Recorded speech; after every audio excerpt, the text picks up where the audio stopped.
Hi, all, and happy Thursday. It's really good to get to be back with you for our third gathering of this opening week of camp.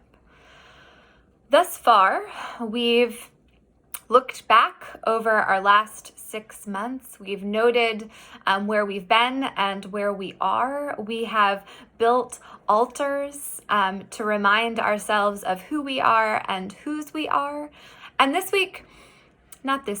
today, I would like to invite us to turn to a story that for me has always really spoken to the experience of camp and to the experience of being at St. Dorothy's together. And so this is the story of the Transfiguration, which is found in Matthew chapter 17. So I'm going to read the story now. 6 days later, Jesus took with him Peter and James and his brother John and led them up a high mountain by themselves. And he was transfigured before them, and his face shone like the sun, and his clothes became dazzling white. Suddenly there appeared to them Moses and Elijah talking with Jesus. Then Peter said to Jesus, "Lord, it is good for us to be here if you wish. I will make 3 dwellings here, one for you, and one for Moses, and one for Elijah." And while Peter was speaking, suddenly a bright cloud overshadowed them, and a voice came from the cloud and said, "This is my son, the beloved. With him I am well pleased. Listen to him." When the disciples heard this, they fell to the ground and were overcome by fear. But Jesus came and touched them, saying, "Get up and do not be afraid." And when they looked up, they saw no one except Jesus himself, alone. So in this story, Jesus takes a couple of his disciples up to the top of this mountain, and they experience something happen. They experience what looks like a transformation happening for Jesus, and also Moses and Elijah, these historic figures in the faith. They all come and they're on this mountain, and the disciples that go with them, Peter and James and John, are in awe, and they're so grateful for this moment. And then Peter says, "I know what we need to do. This is such a beautiful moment. We need to build our tents here because you need to stay here, because this is great, because this is everything, and because this is where we belong in this beautiful and holy moment."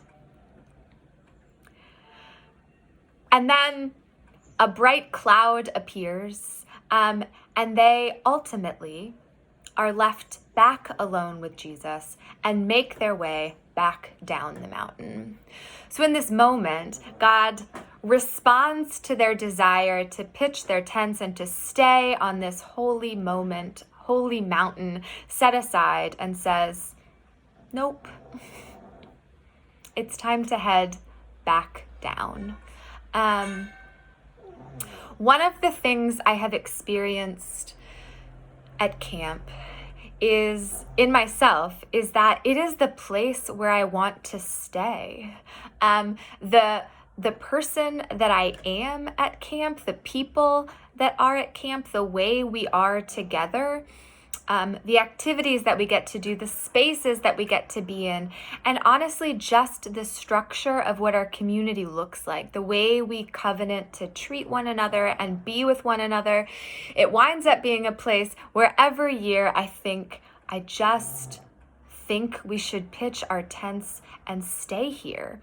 Stay in this place where we see that transformation is possible because we experience it in ourselves. We experience it when we get to meet new people, when we get to work through challenges together. And one of the common themes that I hear over and over, and that I heard at St. Dorothy's too, is like, I wish we could just stay here. And the hard part about this year the hard part about always is that we can never stay there. The call of being a Christian and the call of being together at camp is to actually take what we get there and go out and transform the rest of our spaces to be maybe just a little bit more like that holy moment that we experience when we're together. And the tough part this year is that we don't even get that moment of being together in the same way. We don't get this moment on the mountain where we experience this beautiful thing and then are sent back out. Instead, we're starting from the sent back out point. And so over the next day, until we gather again for our last session in this opening week of camp, I'd invite you to spend some time thinking about what are the places that are mountaintop places for you, places where you have experienced that kind of transformation, spaces where you feel like you're most authentic self, spaces where you like who you are, where you like the kinds of relationships that you're forming, spaces where you experience God.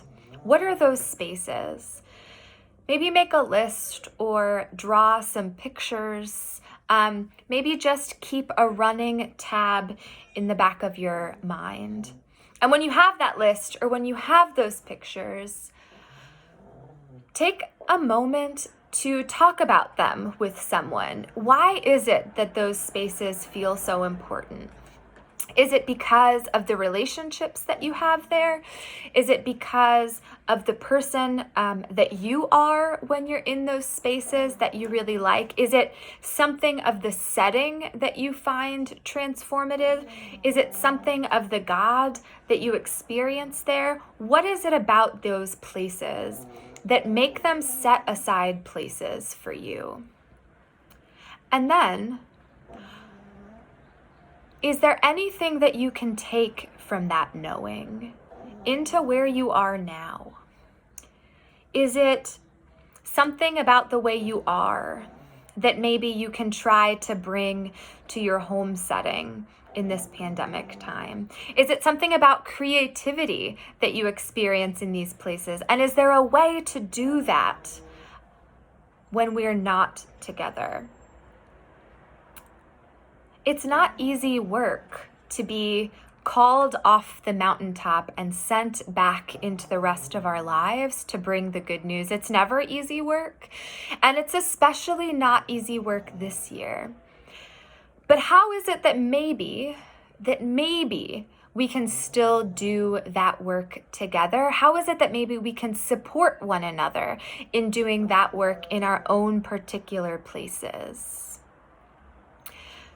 If you have spaces that you want to talk about or that you want to name, put them in the comments. If you draw pictures of places, put them in the comments. If you come to anything as you reflect over these spaces that's surprising to you, let us know. What is it that you experience in your own transformative places? We'd love to hear. Thank you. Thank you for walking with us through this much of the week, and we very much look forward to being together back with you in the coming days to close out this opening week. Amen.